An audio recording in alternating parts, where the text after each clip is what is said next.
Welcome back to her Fireside Stories. They dragged me out of my own kitchen with their arms hooked under mine, acting like I was some senile trespasser in a house I'd built with my late husband's sweat and my own hands. My daughter Kristen, her sleek caramel brown bob, swishing with every agitated step, took the lead, rattling off how she'd found a fantastic senior living community that was basically a spa. Behind her stood Derek, fiddling with his phone and looking like he'd rather be anywhere but here, his dark hair trimmed short on the sides and slicked back at the top, a style he picked up from some men's fashion blog. Liam was last hugging a stack of papers, so tight his knuckles looked ready to burst.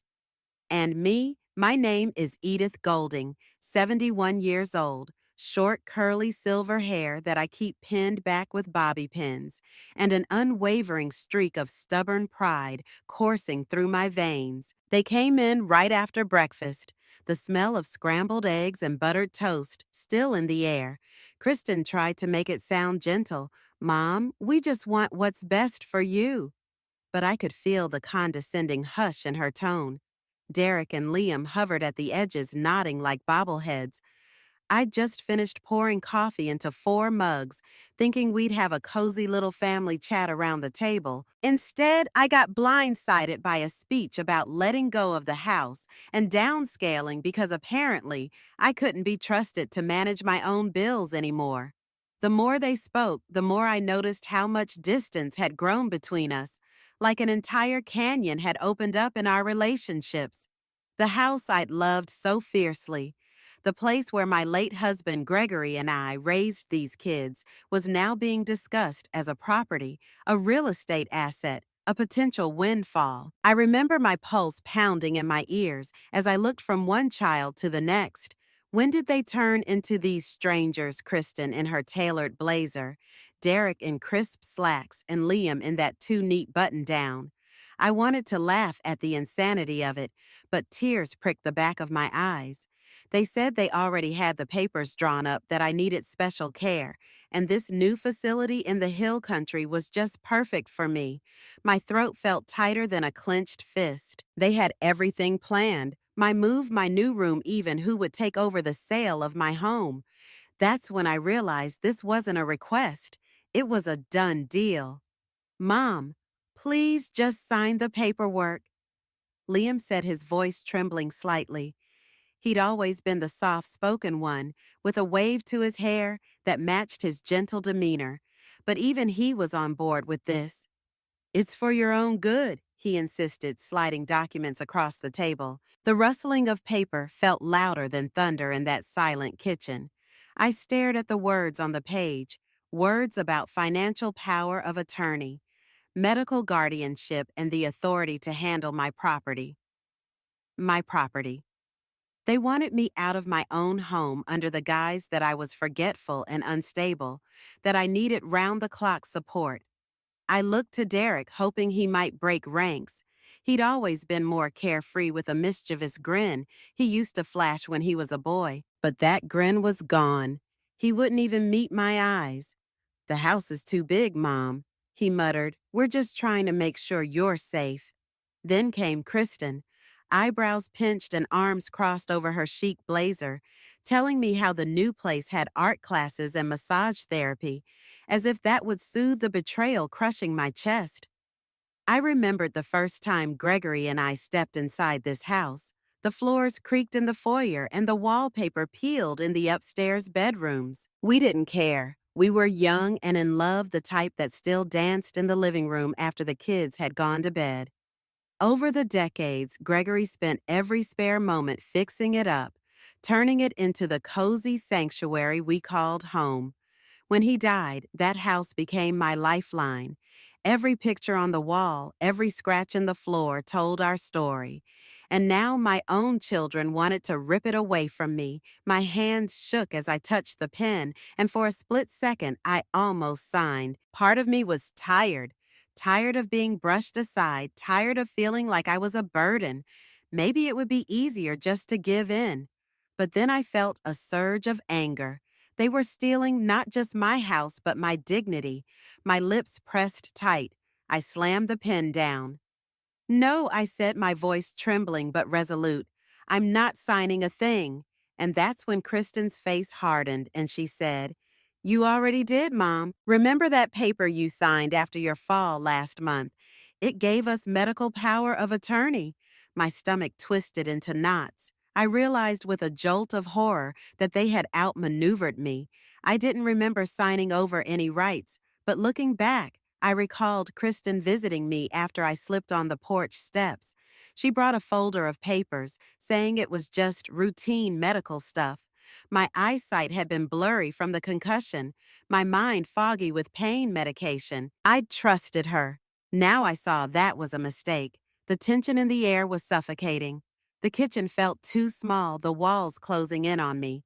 Derek and Liam flanked my sides, and Kristen stood there, arms folded, steel in her gaze. We're doing this today, she announced. The movers will be here in an hour, and we have a car waiting out front. It happened so fast. One minute I was standing at the kitchen counter. The next, I was ushered into the back seat of Liam's SUV, a single duffel bag on my lap. I barely had time to grab my medication from the bathroom cabinet, let alone choose which photo albums to bring. As the car pulled away, I caught a glimpse of my rose bushes out front, tended to them every spring since the day Gregory planted them for our anniversary. My heart clenched so hard I thought I might actually die right there in the car. But the tears didn't come yet. I was too angry, too shocked, too betrayed. The drive took over an hour, winding through dusty highways and rolling hills. Derek kept his eyes on the road, refusing to acknowledge my tearful glare in the rear-view mirror. Kristen tapped away on her phone, probably finalizing the sale with a real estate agent. Liam stared at a pile of documents in his lap. My chest hurt from the tension, from the injustice of it all. We're here, Derek finally said, pulling up to a beige complex that looked more like a hospital than a spa resort. A sign out front read, Oakleaf Elder Living. I could feel the bitterness in my throat as they helped me out of the car. The manager, a woman in scrubs named Harriet, greeted us at the door with a clipboard. She had a sympathetic smile that never reached her eyes. They led me to a small room at the end of a hallway that smelled like disinfectant and boiled potatoes. The bed was twin-sized, the furniture sparse, everything screaming temporary. A sense of unreality settled on me. Could this truly be happening? My children hustled around signing forms, checking boxes. We'll come visit next week, Kristen said absently, not even looking at me. 10 minutes later, they were gone, just like that. No hugs, no real goodbye. I stood there alone in a place that felt like a tomb. Days passed in a blur. I couldn't eat the bland cafeteria food without feeling sick. Sleep offered no respite. Nightmares of losing everything jolted me awake at odd hours. The staff tried to be friendly enough. Harriet, the manager, was polite in that clinical way, but there was a constant bustle of overworked nurses in squeaky shoes, half the residents murmuring quietly to themselves in hallways. I shuffled around in a shapeless gray cardigan, my silver curls pinned back, trying to comprehend how my life had upended so abruptly. Then I met Ramona. She had short, spiky hair, dyed a bold plum color, which was shocking to see on a woman who had to be pushing 75. I was sitting on a worn-out armchair in the common room, trying to ignore the daytime talk show blaring on the TV. Ramona plopped down next to me with a mischievous grin. First time, she asked, and I raised an eyebrow. In a home, I mean, she clarified with a raspy chuckle. I told her everything in a hushed tone. My kids, the betrayal, the house. She listened like she'd heard it all before. Turns out she had. She and her friend Dahlia, a petite, soft-spoken former librarian with carefully styled salt and pepper waves, had experienced similar fates, though in different flavors. Dahlia's nephew had tricked her into signing over her checking account, leaving her penniless. Ramona's daughter had borrowed money against her home, effectively selling it from under her nose. We're the forgotten ones. Dahlia set a sad smile on her face. Our families think we're used up, so they discard us here and go after what they want. That night, the three of us shared instant coffee in Ramona's room, their cane chairs arranged in a tight circle. We whispered about the injustices, the heartbreak, but beneath the pain, there was something else. A fierce determination not to let them define our last chapters. They can take the house, Ramona said, swirling the coffee in her mug, but they can't take who we are. I felt a spark ignite in my chest, a tiny flame of rebellion. For the first time since I arrived, I breathed a little easier, realizing I wasn't alone. I stayed up late that night staring at the water stain on the ceiling above my bed. I couldn't stop replaying the last day at home, how I'd been shoved out of my own front door with barely a say. The fury, the humiliation churned inside me, and yet a part of me was more than just angry. It was cunning. Could I fight back? Did I have any options? I taught my kids about playing fair, about being decent. Never imagined I'd need to protect myself from them. A few days later, Harriet helped me unpack the last of my duffel bag. Tucked in a side pocket, I found my old leather portfolio, the one that held important documents. My hands trembled as I flipped through it. There beneath some old tax returns was the deed to the house, still in my name, still legally binding. I let out a shaky breath. They might have medical power of attorney, but they didn't have the deed. They couldn't sell it without my signature. My heart hammered in my chest. Could this be my ticket out of here? I showed the deed to Dahlia and Ramona the next morning over oatmeal in the dreary dining hall. Ramona's eyes gleamed. Honey, if that's true, you still own the place. Dahlia nodded, pushing her neatly styled hair back behind her ears. But they could forge your signature or try some backdoor legal move, she cautioned. My gaze flickered between them. Then I have to sell it first, I said, surprising even myself with the boldness of the statement. They wanted to get rid of me so they could profit off that house, so I'll sell it before they can and leave them with nothing. My plan started forming in a rush of adrenaline and late-night plotting. The staff had random schedules. If I could slip out during a shift change, maybe I could get to a bank or a lawyer. But I had no car, no phone. "We'll help, Ramona," said a firm set to her jaw.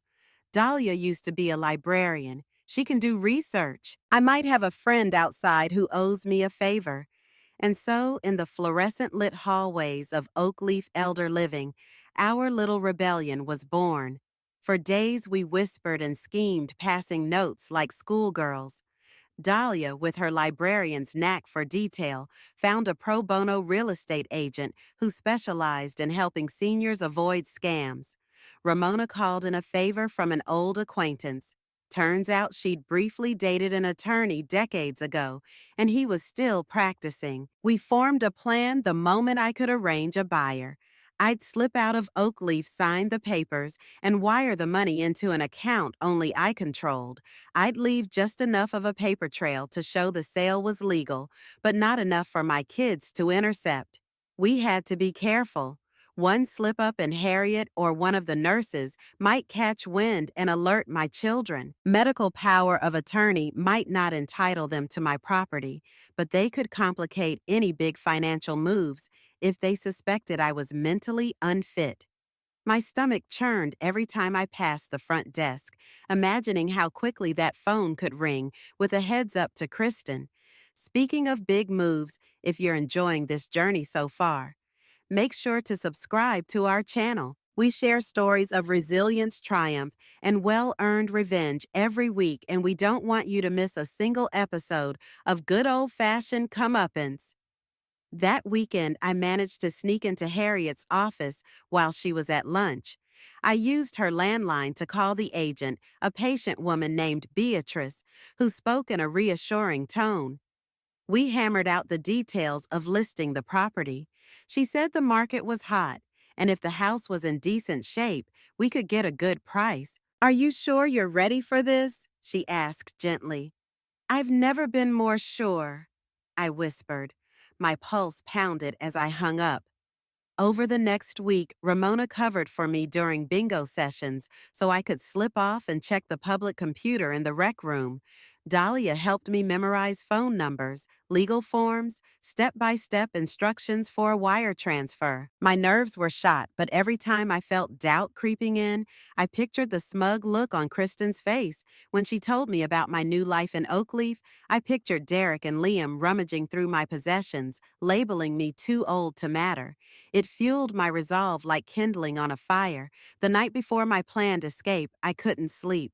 I lay in bed staring at the overhead light fixture. My mind drifted to Gregory, remembering his crooked smile and the way he used to ruffle my hair affectionately after a long day. If he could see how our children were acting, would he recognize them? Would he blame me for not raising them better? A hollow ache settled in my chest, but there was no time for self-pity. I had a mission and I intended to see it through. My chance came on a Tuesday afternoon. Harriet announced at lunch that half the staff would be out on a field trip with residents to the botanical garden, a perfect diversion.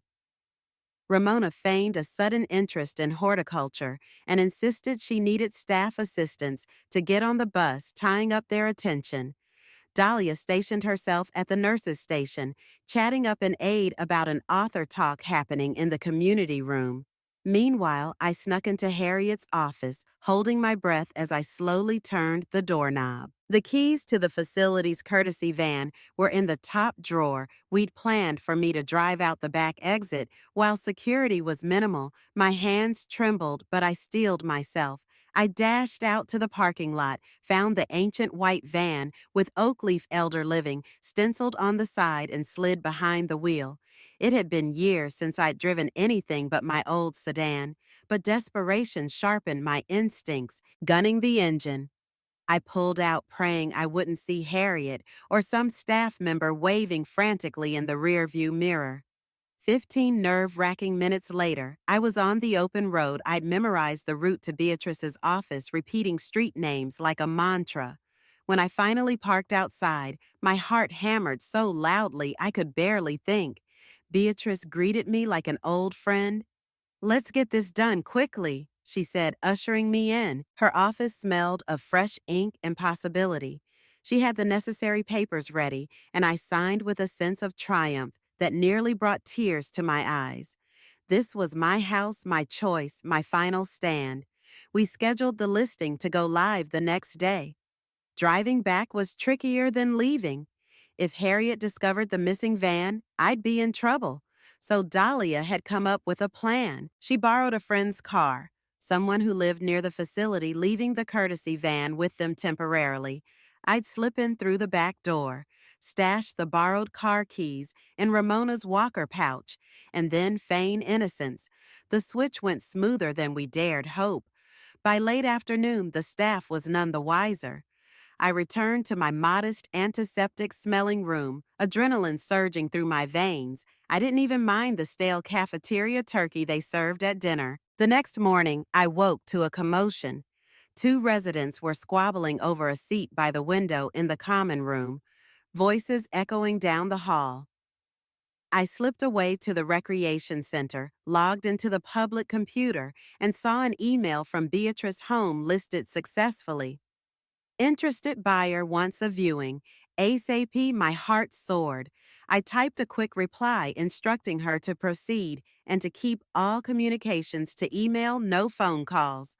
I didn't want my children intercepting anything. Ramona caught me in the hallway, a conspiratorial grin lighting up her face. "You look like the cat that caught the canary." I laughed, the tension in my chest easing for the first time in weeks. Dahlia joined us, pushing her reading glasses up the bridge of her nose. "They're gonna regret messing with you, Edith," she said gently, "and good for you. They had no right." We agreed to keep my plan quiet until the sale was final, to avoid tipping off Harriet or any staff who might call my kids. For the next few days, I pretended everything was normal, attending game nights, crocheting circles around bored volunteers, and smiling politely whenever Harriet asked how I was settling in. Inside, though, I was buzzing with anticipation. Each new email from Beatrice was a small victory. Multiple offers rolled in. Apparently, my neighborhood had turned into a hot spot. I hardly slept checking the rec center computer at odd hours. The biggest offer came from a couple relocating from California. They offered full asking price. Beatrice advised me to accept. My hands trembled as I typed, "Yes, let's finalize the sale." Closing day arrived like a thunderstorm on the horizon. I'd have to vanish from Oakley for an entire afternoon, enough time to sign papers at Beatrice's office. Ramona and Dahlia were essential. Dahlia faked a dizzy spell right after lunch, drawing Harriet and two aides into her room, while Ramona loudly insisted she needed fresh air on the porch. I slipped out the back with the courtesy van keys, yet again heart thundering in my chest. If anyone caught me, the jig would be up. But no one stopped me. The closing was surreal. Beatrice greeted me with coffee and guided me through a mountain of paperwork. An older man in a gray suit, a notary, helped witness my signature. Then just like that, it was done. My house was no longer mine. Strange how you can feel both grief and exhilaration at the same time. I fought off tears as I remembered Gregory's voice in those rooms, the memories of first steps, bedtime stories, family dinners. But I also felt a fierce sense of liberation. My children wouldn't get a cent from this sale. I was funneling it all into a newly opened checking account under my name. Only a detail I made sure to confirm twice. My buyer's attorney was paid and the deed was transferred. Overdone. By the time I got back, dusk was settling. Ramona and Dahlia found me in the corridor, both wearing triumphant smiles. "How does it feel?" Ramona asked. I exhaled a breath I didn't realize I was holding. "Strange," I admitted, but also like I finally did something for myself. We huddled in Ramona's room, sipping tea from chipped mugs. Dahlia read from a battered copy of a women's rights handbook she'd kept since the 1970s, and Ramona kept lighting a candle that smelled faintly of sandalwood. I clutched my phone, a cheap prepaid I'd bought months ago, and hidden in my hand, waiting. Finally, an email pinged in my inbox. "Funds have cleared, congratulations." It took every ounce of self-control not to shout. I was free. No matter what my children did now, they couldn't reverse it. They put me in a home thinking they'd sell my house and live off the spoils.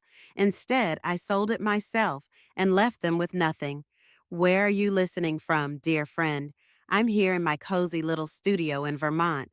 Leave a comment and don't forget to subscribe if this story touched your heart. The fallout arrived swiftly. 2 days later, Harriet knocked on my door, her face unusually pale. "Edith, your daughter Kristen is on the line. She's upset," she said carefully. I nodded, steeled myself, and followed Harriet to her office. There on speakerphone came Kristen's voice, trembling with anger. "Mom, what did you do?" she demanded. "The realtor says you sold the house. Did you forge our signatures? You can't do that." I leaned into the phone, a strange calm settling over me. "You can't sell a house you don't own," I said, voice unwavering. "It was always in my name. You had medical power of attorney, not ownership." There was a stunned silence on the other end. Then I heard Derek's voice, more subdued. "Mom, we just wanted you to be safe. We figured we'd take care of everything." I almost laughed at the audacity. "You mean you take care of yourselves?" I snapped. "Well, guess what? I'm taken care of, and you get nothing." Kristen tried to reason with me, but I ended the call, my heart pounding like a drum. Harriet eyed me warily. "Are you sure about this?" she asked softly. I couldn't help but notice a flicker of admiration behind her concern. "I'm sure," I said, leaving the office with my chin up. For once, I wasn't letting them push me around. Word spread fast among the staff and other residents. Some whispered that I was ungrateful. Others discreetly cheered me on. Ramona and Dahlia were beside themselves with glee, practically waltzing me down the hallway, telling everyone Edith just pulled off the greatest comeback in Oakleaf history. But as I celebrated my victory, I realized I wasn't satisfied just yet. I wanted out. This place was never my choice, being stuck in Oakleaf. Elder living with regimented meal times and a curfew. felt like a cage. With the money from the house, I could go anywhere, do anything. One evening, while we sat in Ramona's room with the flickering overhead light, I told my friends, what if we just left? All of us lived our own lives without their rules. Ramona's eyes lit up. Dahlia set down her teacup, her usually quiet demeanor electrified by the possibility. Where would we go? She whispered. Anywhere we want, I replied, a grin tugging at my lips. I spent the next week orchestrating my escape, finalizing it like I was planning a secret mission. The hardest part was that Ramona and Dahlia also wanted out, which meant we had to plan for 3. We needed plane tickets, passports, and a reason to leave Oakleaf without raising suspicion. Ramona had an expired passport from a trip she took decades ago. Dahlia never had one at all. So we'd start with the basics first. We needed to gather our documents, then find a sympathetic staff member willing to drive us to the government office. That's where Marisol came in. She was a newly hired nurse with a chic braided bun, younger than most of the staff. Her mother had passed away in a different facility, and Marisol hated how older folks were, sometimes treated like inventory. When Ramona quietly explained our situation, she agreed to help provided we let her in on the full plan. One night, Marisol smuggled us out in her car under the pretense of taking us to a doctor's appointment. We headed straight to the city passport office, each of us clutching the necessary paperwork. My heart hammered as we waited in line, half expecting someone to burst in and drag us back. But no one came. Over the following days, we coordinated every detail. Ramona had some savings stashed away.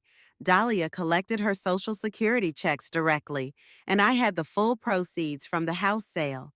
We opened a joint account to fund our journey, but kept separate lines for personal use. As the pieces fell into place, I caught myself daydreaming about sipping espresso in Italy or seeing the Eiffel Tower at night, places I'd only seen on postcards. You think we're crazy? I asked Dahlia as we quietly arranged plane tickets in the rec room. She pressed her lips together in a thoughtful smile. Maybe a little, but a little crazy is exactly what we need right now. At last, the day of departure arrived. I could hardly sleep the night before. We set an early morning flight to minimize staff presence. Marisol had used her own credit card to rent a small shuttle van, which she parked around the back. The plan was to leave before breakfast. Harriet usually arrived at 8. We'd be gone by 6. My stomach fluttered with nerves as I packed my modest suitcase, carefully tucking in all the new clothes I'd bought online, loose dresses for warm climates, sturdy walking shoes, an elegant coat. Something about the crisp folds of fresh fabric made the dream feel more real. When morning came, the corridors were silent except for the low hum of fluorescent lights. Ramona peeked into my room, her spiky plum hair hidden under a knit cap. Dahlia followed behind, hair swept neatly into a chignon, her expression unreadable but determined. Each of us carried a single bag, our hearts pounding. We slipped down the hall, the hush broken only by the squeak of Dahlia's walker wheels and the faint jingle of Ramona's keychain. Finally, we emerged into the gray dawn where Marisol stood beside a battered white van with the engine running. It felt like we were stepping out of a nightmare into the promise of something bigger and brighter. Climbing into that van, I glanced back at Oakleaf Elder Living. Part of me was relieved to leave behind the bland routine and the lingering smell of disinfectant. Another part felt an odd sadness. Though I'd made friends here some who didn't have the resources or opportunity to bust out, would they be left behind forever? Or would our story inspire them to find their own way out? I inhaled deeply, letting the swirl of emotions settle. This was my chance to live again. The ride to the airport was surreal. Traffic was light, so we reached departures within half an hour. Everything felt too smooth, as if we were in a dream about to wake up. Marisol hugged each of us goodbye, tears glimmering in her eyes. Go see the world for me, she whispered, pressing a small seashell into my palm. My mom always wanted to travel, but never got the chance. I promised to send postcards from every country we visited, feeling a rush of gratitude for her kindness. And if you're still with us, don't forget to subscribe to our channel stories like this don't end here, and we want you with us for every twist and turn that life throws our way. Inside the terminal, we navigated check-in with shaky confidence, each of us clutching passports that still smelled of fresh ink. As the TSA agent examined our IDs, I worried they'd ask questions about our advanced age, our reason for traveling, but nobody batted an eye. We were just three determined seniors with valid tickets to freedom. We boarded a flight bound for Rome, our first stop on a grand itinerary, carefully curated by Dahlia, who'd always dreamed of strolling through ancient ruins. Ramona insisted we visit Spain next to see Barcelona's famous architecture. I had a soft spot for Paris, remembering a documentary Gregory and I once watched together, so we booked open-ended tickets. No set return date? It felt terrifying and exhilarating all at once. Flying was an adventure in itself. Dahlia gripped my hand tightly during takeoff while Ramona fiddled with every button on her seat until the flight attendant gently asked her to stop. Above the clouds, the worries of Oakleaf and my children's betrayal seemed smaller, almost distant. As the flight droned on, I thought about how life might have been if my children hadn't done what they did. I might still be in that old house, burdened by heartbreak and the ghosts of my mistakes. Strange how betrayal can break you and yet propel you towards something new. Upon landing in Rome, the warm Mediterranean air and the swirl of foreign chatter engulfed us. Our taxi ride into the city was punctuated by the roar of scooters and the aroma of fresh bread wafting through open windows. The three of us checked into a modest bed and breakfast near the Tiber River. The owner, a plump woman named Lucia, with a stylish bob of raven black hair, helped carry our bags upstairs, rattling off tourist tips in halting English. My room overlooked a courtyard drenched in ivy, so different from Oakleaf's drab beige hallways. I could have cried from the sheer beauty of it. That first evening, we wandered past the Colosseum, our old joints protesting with every step, but the sheer wonder of history kept us going. Standing before the monumental arches, lit up against the night sky, I felt like I'd stepped into a postcard. Dahlia, wide-eyed, recited facts about gladiators. Ramona joked about having a sword hidden under her coat. And me, well, I just breathed. No timetables, no condescending staff telling me what to do, just the ancient stones and the soft Roman breeze. Over the next few weeks, we explored every inch of Rome that our aging bodies would allow. Mornings began with cappuccinos at corner cafes, the frothy milk leaving delightful mustaches on Ramona's purple lipstick. Afternoons found us meandering through museums and piazzas, feeding pigeons and listening to street musicians. Evenings ended with gelato in a dozen flavors, pistachio, strawberry, and my favorite rich dark chocolate. The anxiety from Oakleaf seemed to melt away, but I couldn't completely shake my children's betrayal. At night, when the city was quiet, I'd check my phone, a new local SIM card, to avoid being traced. There were voicemail messages, some from Kristen, others from Derek, one from Liam. I never picked up. If I answered, it would open a door I wasn't ready to walk through. A part of me still grieved the loss of my family, yet another part celebrated my newfound freedom. The push and pull exhausted me, but Ramona and Dahlia's laughter often broke through my darker thoughts, reminding me I wasn't alone. After Rome, we took a train to Florence, enthralled by the rolling countryside and vineyards. Dahlia nearly cried in the Uffizi Gallery, standing before Botticelli's Birth of Venus. Ramona tried to snap a selfie, which a security guard immediately scolded her for. I found myself drawn to the statue of David, the marble testament to art's power. To capture a moment in time, in the gift shop, I bought postcards that I planned to send to Marisol back at Oakleaf, along with a scribbled note that read, "You said to see the world for you." Here it is. One evening in Florence, we had an unexpected visitor. The bed and breakfast receptionist knocked on my door, saying I had a call from the States. My heart stuttered. Could it be? Carefully, I made my way downstairs to a crackling landline phone. Grandma came a timid voice, my eyes welled with tears.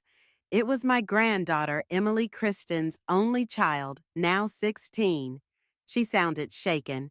Grandma, I found out what Mom did. I'm so sorry, I had no idea. My throat tightened. We spoke for a few minutes, just enough for her to say she still loved me, that she missed me, that she hoped I was okay. I wanted to leap through the phone and hug her, but all I could do was promise we'd talk again soon. Hanging up that phone, I stood in the dimly lit hallway, a tumult of emotions swirling inside me. Emily was just a girl caught in the crossfire of her mother's greed and my desperate flight. The idea of her searching for me, wanting to connect, filled me with both hope and dread. If Kristen found out Emily had called, would she punish her daughter somehow? Would this spark more legal trouble? I trudged back upstairs, forcing a smile for Ramona and Dahlia, but they saw the worry in my eyes. Still, the next day, I woke with renewed determination. We had come this far.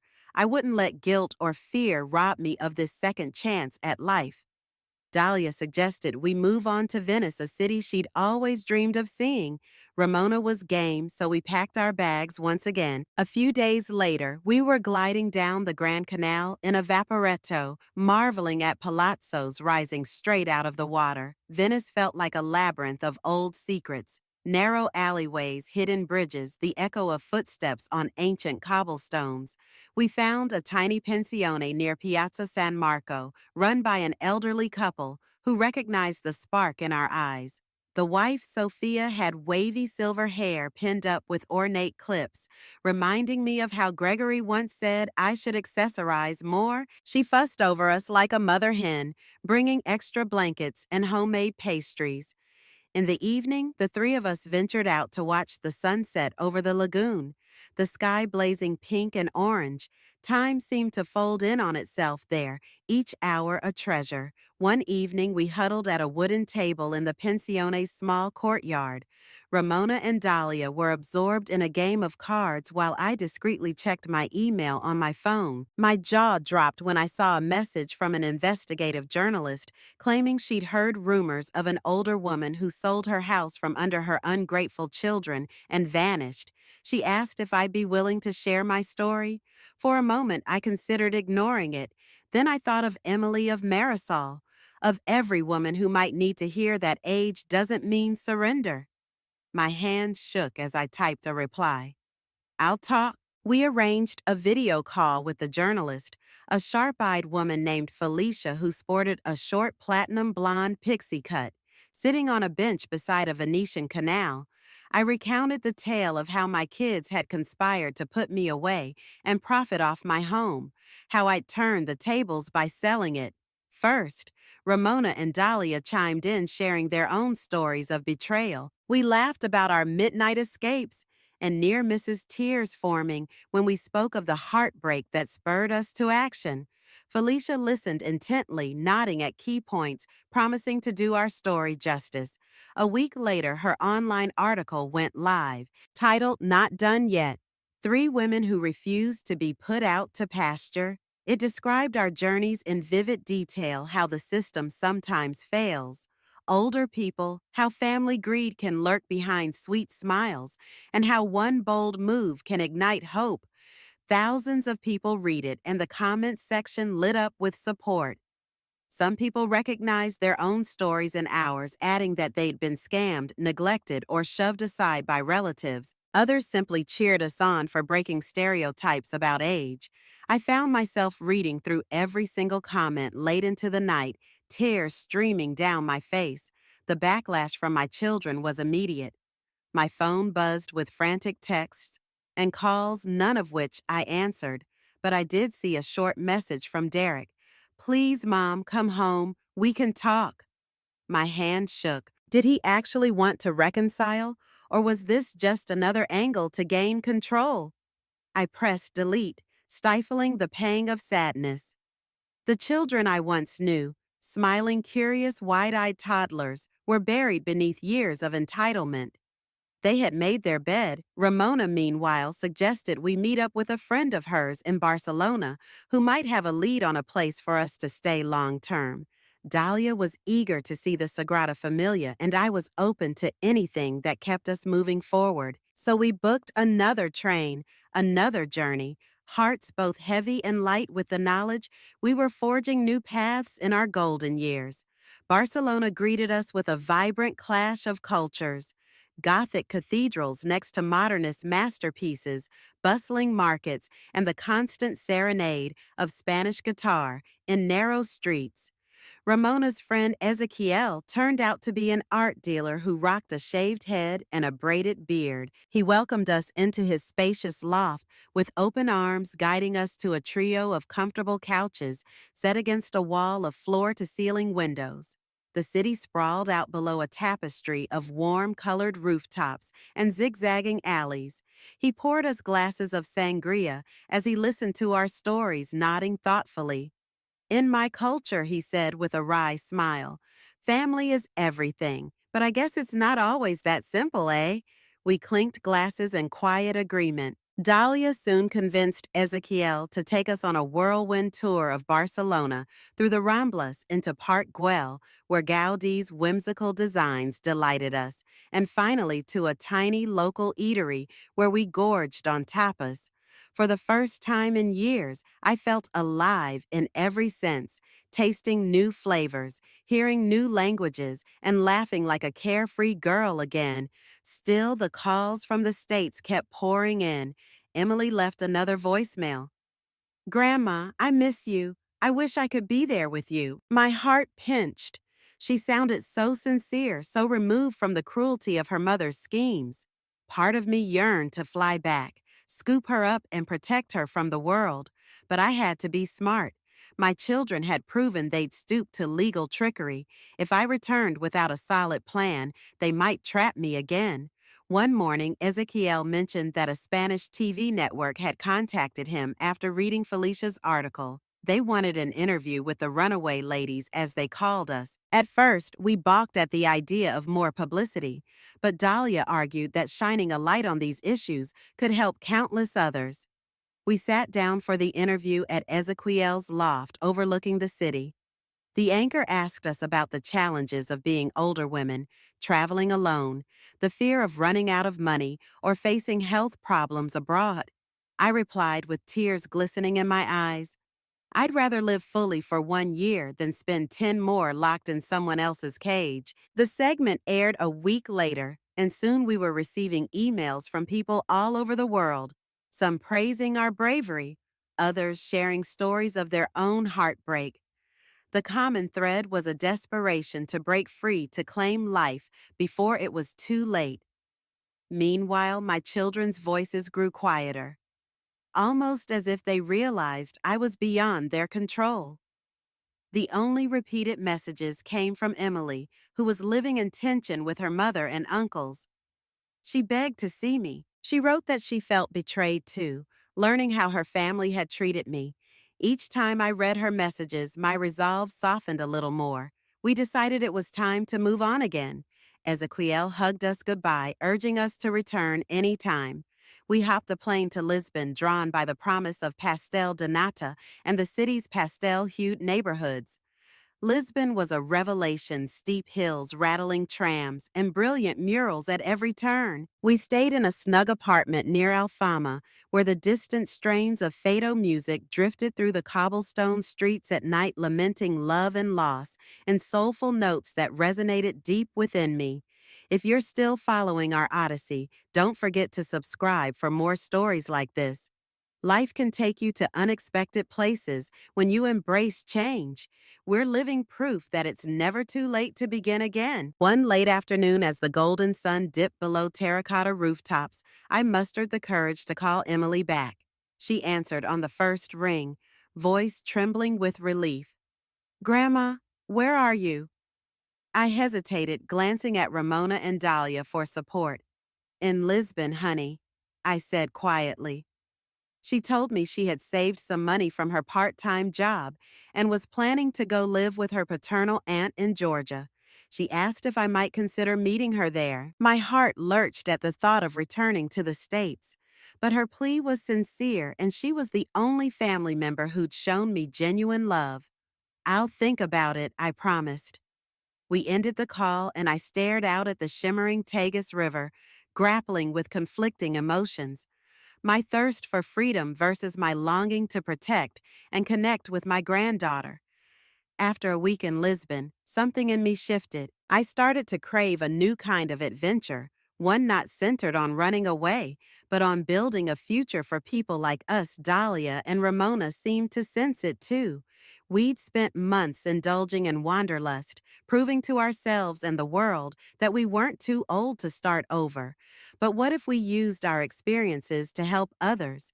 Dahlia proposed a bold plan. "We could create a foundation," she said, voice tinged with excitement, "one that assists older women who've been exploited or discarded by their families or even by the system itself." Ramona snapped her fingers. "Yes, we could name it after you, Edith. You're the one who risked everything first."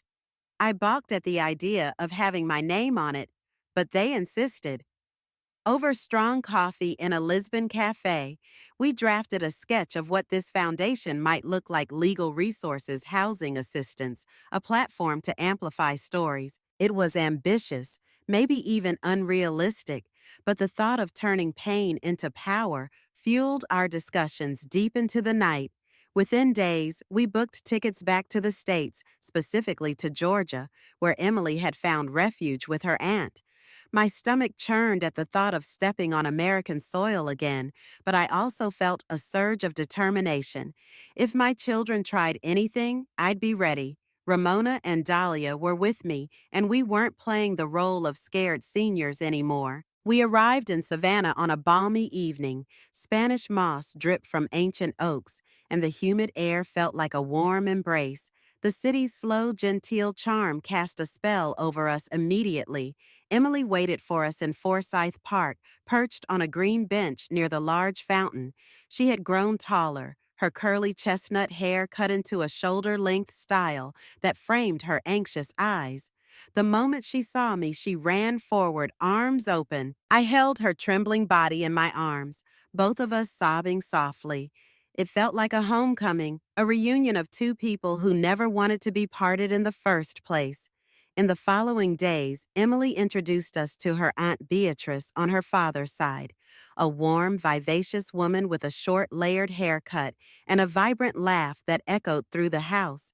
She welcomed us wholeheartedly, offering spare rooms for me, Dahlia, and Ramona, over homemade pecan pie. Emily caught me up on everything: how Kristen was livid but also strangely quiet, how Derek and Liam had started bickering over finances, blaming each other for failing to secure my home. I felt a pang of sadness, but also a grim satisfaction they'd orchestrated this fiasco. Now they had to live with the consequences. But my priority now was to help not just myself, but other women in my situation.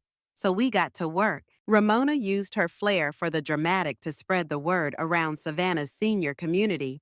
Dahlia tapped into her librarian background, compiling resources on elder law, financial scams, and emotional support networks.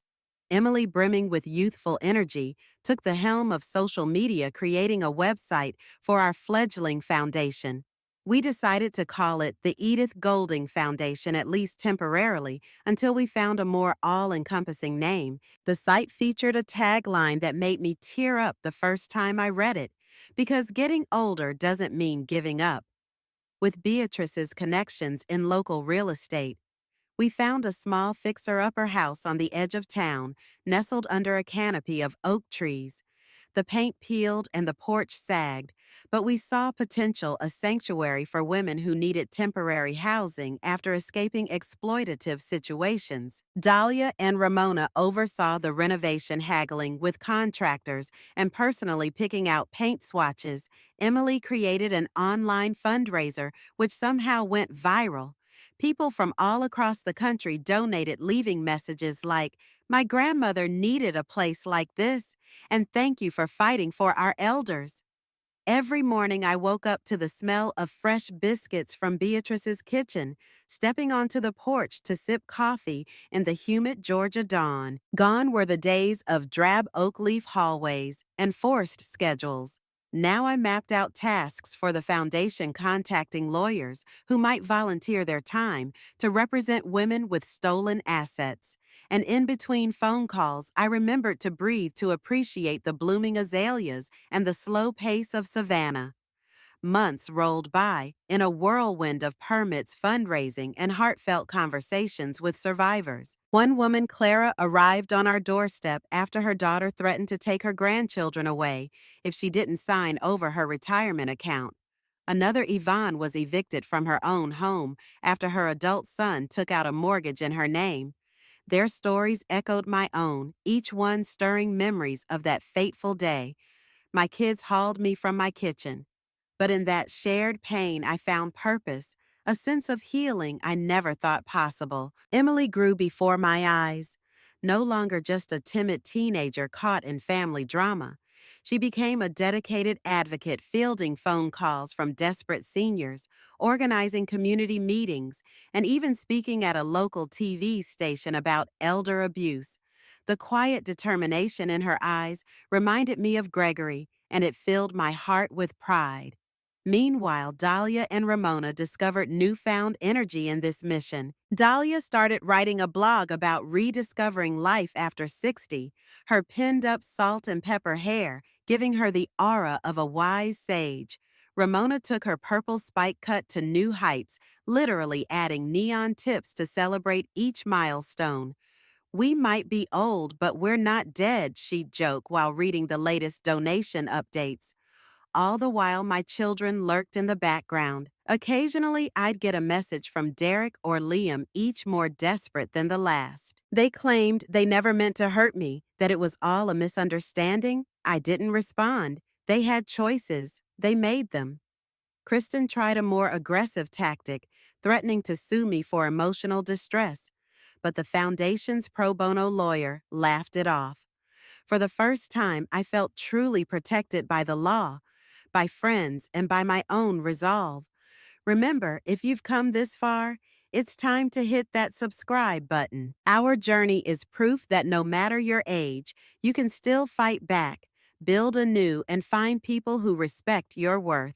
Don't miss out on future tales of turning tables.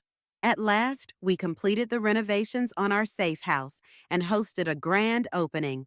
About 50 people showed up: supporters, local officials, a few curious neighbors. We cut a ribbon made of lavender and gold fabric, the colors chosen for their symbolism of dignity and wisdom. As the cameras flashed, I remembered the day I sold my house. This moment felt like I'd rebought my life, investing not in bricks and mortar, but in the collective spirit of women who refused to be discarded. The Edith Golding Foundation thrived in its first year. We secured partnerships with local organizations, from food banks to legal aid, ensuring holistic support for any woman who walked through our doors. Media outlets ran follow-up stories, one local reporter dubbing me the grandma who fought back. I chuckled at the headline, but part of me felt proud to represent those too often silenced. Amid all this, Emily excelled in high school, balancing volunteer work with college prep. Sometimes I'd catch her studying in the living room, eyes drooping with exhaustion, and I'd insist she go to bed. She'd smile and say, "I'm doing it for us, Grandma." Each time my heart swelled. Aunt Beatrice was a pillar of support, offering Emily a nurturing home environment while giving me the space to focus on the foundation. Our makeshift family dinners, complete with Dahlia and Ramona, filled the house with an intergenerational warmth. I'd thought I'd lost forever. Then came an unexpected visitor: Harriet, the manager from Oakleaf Elder Living. She showed up at the Foundation's office one afternoon looking far less stern than I remembered. Turns out, she'd quit her job after witnessing more cases like mine, older folks being taken advantage of by their families or the system. "I came to apologize," she said, wringing her hands. her once immaculate bun now styled in a simple ponytail. I should have questioned what your kids did. I saw the signs but didn't speak up. I forgave her, though. It was bittersweet seeing someone from that dark chapter of my life. She asked if she could volunteer, and I welcomed her aboard. Not long after an email arrived from Felicia, the investigative journalist who first brought our story to light. She asked for an in-person interview to see how our foundation had grown. On a bright summer morning, she arrived in Savannah with her camera crew capturing footage of the safe house, the women we helped, and the lives transformed. During the final segment, she asked Edith if you could say one thing to your children today. What would it be? I paused, tears brimming in my eyes, then said, I forgive you, but I will never forget who I've become because of you. That interview spread nationwide, and the Edith Golding Foundation expanded its reach. Donations flooded in, allowing us to open a second safe house in a neighboring county. We began training advocates, older women who knew these struggles firsthand, to counsel newcomers. Dahlia started a series of literacy workshops, while Ramona taught a practical class on financial savvy, her purple hair bright under fluorescent lights. She'd hold up a notebook and declare, if you can read and do basic math, you can keep your money away from grifters. The room would erupt in laughter, but the message was clear. Knowledge is power. Meanwhile, I settled into a peaceful rhythm. Every morning I rose before sunrise, sat on Aunt Beatrice's front porch with a steaming cup of coffee, and listened to the cicadas sing. Sometimes Emily joined me, her curly chestnut hair damp from a shower, excitedly chatting about college possibilities. Other times Dahlia or Ramona ambled over, and we'd plan our day's tasks. Nights found me writing in a spiral-bound journal, capturing memories of Gregory the kids. Oakleaf, Italy, Barcelona. Everything that led me here, part therapy, part record for future generations. Those pages held my truth. Then one evening, Emily rushed in with a letter from her mother. It's addressed to you, she said, anxiety lacing her voice. I hesitated, palms sweating as I opened it, a short note in Kristen's handwriting. I'm sorry for everything. If you can find it in your heart, please call me. I stood there, the weight of old wounds pressing down. I remembered the heartbreak, the bruised dignity. But I also recalled the day I sold the house, the day I decided my life was worth more than their greed. Are you going to call, Emily? Asked softly. I sighed, shaking my head. Not yet, I replied. Maybe not ever. But I'm glad, she wrote. And hey, if you've been moved by our story, don't leave without subscribing. We've come a long way together, and who knows what tomorrow's chapter might hold. Time has a funny way of healing, but it never erases the scars completely. I looked at Emily, who had grown into a capable, compassionate young woman despite her mother's actions. I looked around at the bustling foundation office, the safe house, the file cabinets full of success stories. We were making a difference day by day. I'd love to hear your thoughts in the comments. And if you feel like staying a little longer with me, don't forget to subscribe. It truly means the world. By the time another year rolled around, the Edith Golding Foundation had become a fixture in Savannah, a beacon of hope for older women in crisis. We held a second anniversary gathering in the very backyard of our newly expanded safe house, stringing up twinkle lights and laying out tables covered with homemade dishes. The air smelled of fried chicken, collard greens, sweet potato, pie dishes brought by the community in potluck style. Soft music played, and I found myself dancing under the moss-draped oaks, with Dahlia, Ramona, even Harriet, each swaying in her own way. Emily stood at a small podium, reading off the names of the women who'd found refuge and a fresh start. Some of them were there that evening cheering and clinking glasses of iced tea. Others had moved on, reuniting with supportive family members or finding independence in new apartments. Tears glistened on many cheeks as Emily declared, "We are not defined by who tried to break us, but by how we chose to rebuild." Applause thundered, and I felt Gregory's presence in that moment. I could almost hear his low chuckle whispering, "Look at you now, Edie." That night, I slipped away from the laughter and music, finding a quiet bench beside the house.